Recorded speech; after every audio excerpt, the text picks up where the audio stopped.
ہمیں جوائن کیا ہے ڈاکٹر احمد قادری صاحب نے. السلام علیکم ڈاکٹر صاحب, خیریت سے ہیں؟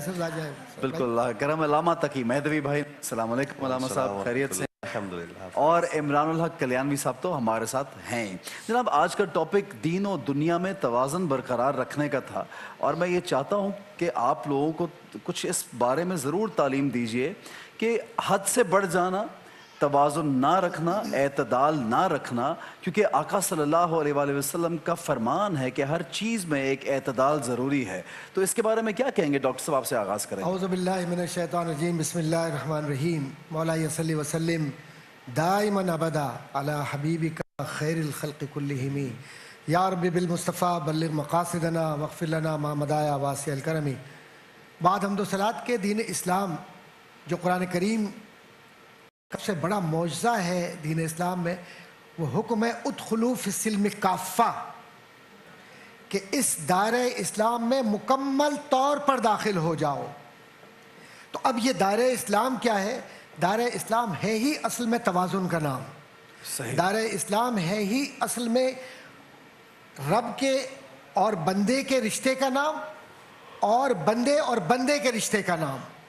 جب اس میں توازن ہوتا ہے تو اس کو آپ کہتے ہیں کہ حضور کریم صلی اللہ علیہ وآلہ وسلم کی وہ حیات طیبہ جس کو لقد کان لکم فی رسول اللہ اسوۃ حسنہ کے نام سے تعبیر کیا گیا. تو یہ خوبصورت امتزاج جو حضور کی زندگی میں نظر آتا ہے وہ یہ آتا ہے کہ حضور کے اخلاق کریمانہ اپنی بیویوں کے ساتھ, اپنے ساتھ کام کرنے والے وہ لوگ جو گھر میں کام کیا کرتے تھے, جی جی جی بالکل, حضرت انس رضی اللہ عنہ کہ 10 سال کام کیا جی, لیکن کبھی حضور کے چہرے انور پر یا حضور کے پیشانے پر کوئی شکن نہیں آئی. اللہ اللہ. اور توازن یہ کہ آپ ان کی زندگی کا مطالعہ کیجئے کہ فاتح کی حیثیت سے آپ مکے میں داخل ہو رہے ہیں, لیکن آپ کی عجز و انکساری ایسے کہ گویا مفتوح ہوں, تو جو دلوں کو فتح کر لے وہی فاتح ہے زمانہ. تو حضور نے کس طریقے سے فتح کی؟ اپنے اخلاق کریمانہ کے ذریعے. تجارت ہو تو اس میں کیا بتلایا کہ جو عادل تاجر ہے, امین تاجر ہے, ایماندار تاجر ہے, اس کا شمار صدیقین و صالحین میں ہے. واہ واہ واہ. اور جو بدنیتی کے ساتھ جائے تو اس کا پھر کوئی عمل قابل قبول نہیں ہے. یعنی کہ دنیا کے جو امور ہیں وہ ہی آپ کو جنت میں لے جا بھی سکتے ہیں اور نکال بھی سکتے ہیں. کال ڈاکٹر صاحب کی اجازت سے شامل کریں گے. میں ان کا نام کیونکہ وہ بتانا نہیں چاہ رہی, ہم نام نہیں لیں گے, کوئی مسئلہ نہیں, کوئی سوال جو بھی ہے آپ سوال کر لیجئے اپنا. ہیلو جی جی سوال کیجئے. جی میرا سوال ہے, میں نا اپنی پسند سے شادی کرنی چاہتی ہوں, تو وہاں پہ میرے گھر والے نہیں کر رہے, وہ زبردستی میری کہیں اور کر رہے ہیں, تو اس کے لیے میں نے وظیفہ پوچھنا ہے. آپ کی عمر کیا ہے؟ 28 سال. ٹھیک ہے جی, بہت شکریہ میری بہن. ہم اللہ تعالیٰ آپ کا مسئلہ حل کریں انشاءاللہ. ہم آپ کے سوال کا جواب دیتے ہیں.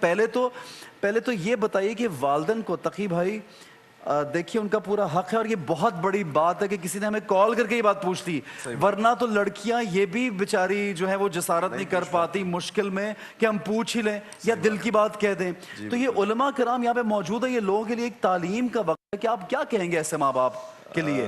سب سے پہلے تو یہ کہ یہ شریعت متفقہ کا فیصلہ ہے کہ لڑکی کی شادی اس وقت تک نہیں ہو سکتی جب تک اس کی اجازت نہ لی جائے. اس کا وہ نکاح نہیں ہے جو زبردستی کیا جائے, زبردستی جو کیا جائے. اور اس کے لیے جو سب سے بیسٹ ایگزامپل ہے خود حضور سرور کائنات کی دختر نگہتر حضرت فاطمہ زہرا سلام علیہ کی مثال ہے, کہ جن کا نکاح ویسے بھی آسمان پر پروردگار نے پڑھ دیا تھا. علی مرتضی اور فاطمہ زہرا کا نکاح ہو چکا تھا, لیکن اس کے باوجود جب مولا متقیان تشریف لائے حضور سرور کائنات کی خدمت میں, تو حضور نے فرمایا میں پہلے اپنی بیٹی سے اجازت لوں گا.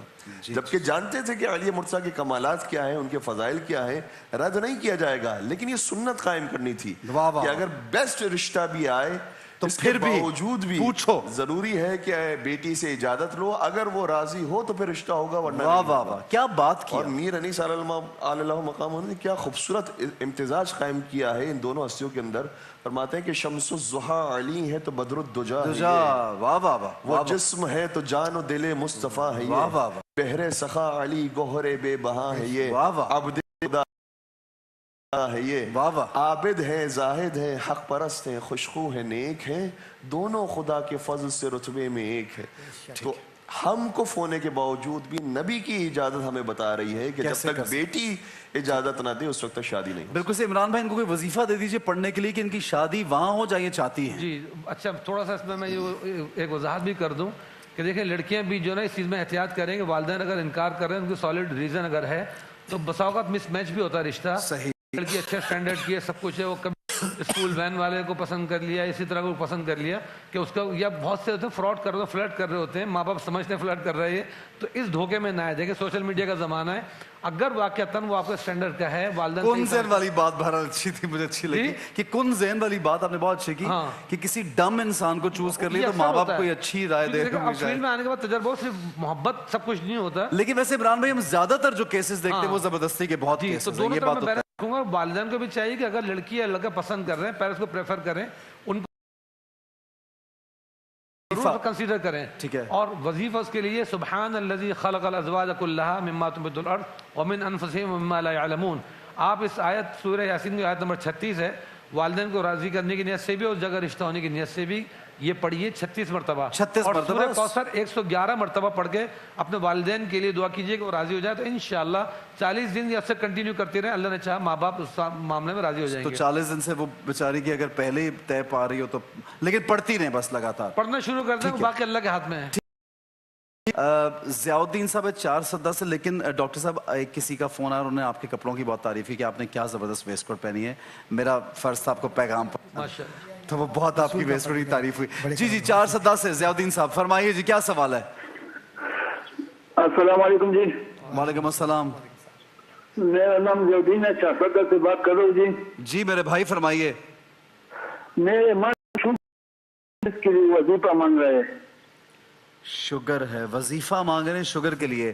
ٹھیک ہے میرے بھائی, وظیفہ آپ کو بالکل دیتے ہیں, لیکن اس کے ساتھ ساتھ علاج اور دوا بھی لازم ہے. عمران بھائی پلیز وظیفہ دیجیے گا. اگر شوگر ہائی ہو تو ناریل کا پانی روزانہ لے لیں اور اس پہ یہ 11 مرتبہ سورہ انا انزلناہ فی لیلۃ القدر یہ پوری صورت مکمل پڑھ کے اس کو ڈی فریزر میں کیوبز بنا کے جما لیں.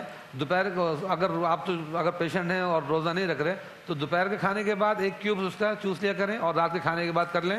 انشاءاللہ اس صورت کی برکت سے, اور ناریل پانی کا ایک باقاعدہ عمل ہے, یہ آپ کر کے دیکھیے, آپ کی شوگر بہت تیزی سے ایک دم نارمل ہوتی چلی جائے گی انشاءاللہ. اچھا 400 میں ناریل ڈھونڈنا تھوڑا مشکل ہو جائے گا ان کے لیے. یہاں کراچی میں تو خیر ناریل پانی یہاں تو بہت بہت ملتا ہے, اگر وہاں آسانی سے مل جائے ٹھیک ہے.